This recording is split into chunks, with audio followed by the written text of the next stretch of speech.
प्रिय मित्रों, आज के सुसमाचार पाठ से प्रभु के ये शब्द हमने सुन लिए। मैं जब पृथ्वी के ऊपर उठाया जाऊंगा तो सब मनुष्यों को अपनी ओर आकर्षित करूंगा। यह ऊपर उठाया जाने का मतलब था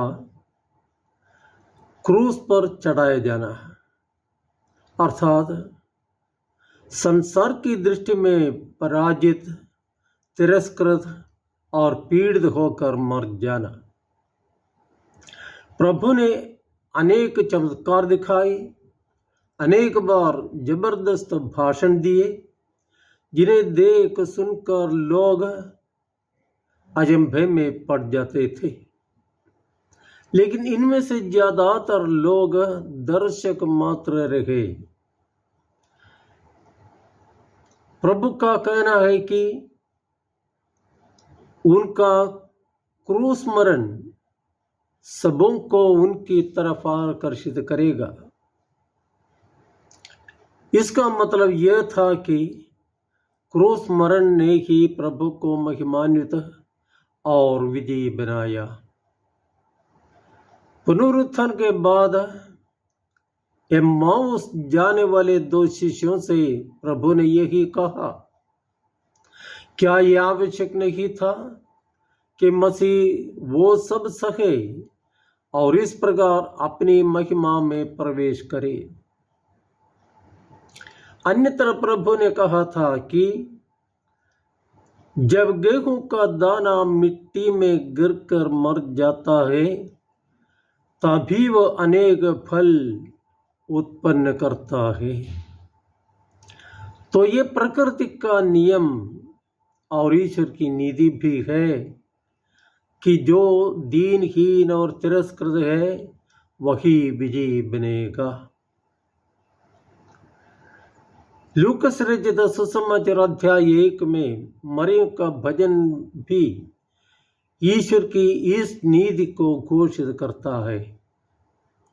उसने घमंडियों को तितर बितर कर दिया और शक्तिशालियों को उनके आसनों से गिरा दिया, लेकिन दीनों को महान बना दिया है।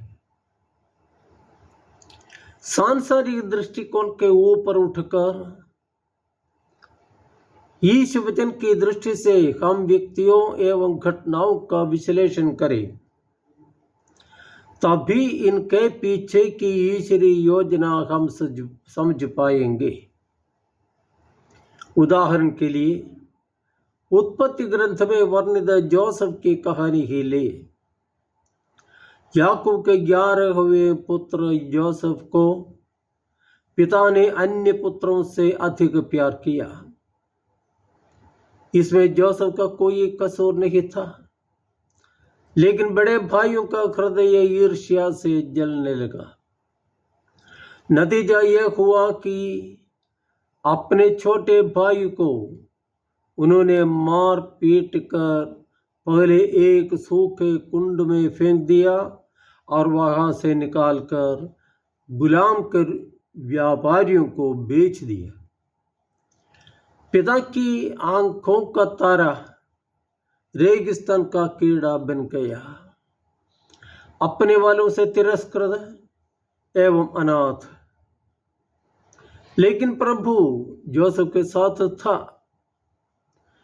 मिस्र के मंत्री पोटीफर ने जोसेफ को खरीद लिया। जल्दी ही वो गुलाम से पोटीफर के निजी सेवक तथा उसके घर एवं समस्त संपत्ति के प्रबंधक के रूप में बन गया, नियुक्त हुआ। लेकिन पोटीफर की पत्नी के गलत इशारों को ठुकराने से वो फिर जेल में फेंक दिया गया। लेकिन प्रभु जोसेफ के साथ था। मिस्र के राजा के 2 सपनों का अर्थ समझाने के कारण राजा ने उसे सारे मिस्र देश का शासक नियुक्त किया। और जोसेफ ने अकाल के समय देशवासियों को बचाया और अपने पिता एवं भाइयों के भवन का रक्षक बना।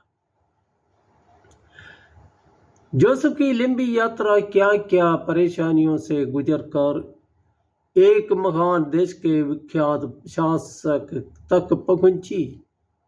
अति रोचक है ये कहानी। पवित्र बाइबल के उत्पत्ति ग्रंथ से उसका वर्णन हम पढ़ सकते हैं। बाइबल के पन्नों में इस प्रकार की घटनाएं सुलभ है। इस्राएल का आदर्श राजा दाऊद एक तिरस्कृत गडरिया बालक था।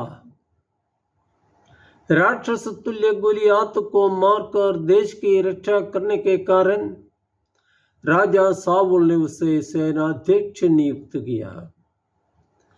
लेकिन साउल के कोप से बचने के लिए उसको वर्षों तक एक भगोड़े के रूप में जंगल के कंदरों एवं गुफाओं में शरण लेनी पड़ी। लेकिन प्रभु उसे संभालता रहा और आखिर वो इस्राएल का राजा नियुक्त किया गया। कहने का मतलब यह कि यदि हम जीवन में सफलता पाने की इच्छा रखते हैं तो जीवन में आने वाली परेशानियों, दुख, संकटों एवं निषेधात्मक अनुभवों का ईश्वर पर भरोसा रखते हुए सामना करे। पलायनवादी न बनकर परिस्थिति के अनुसार व्यवहार करने की कला हम सीख ले।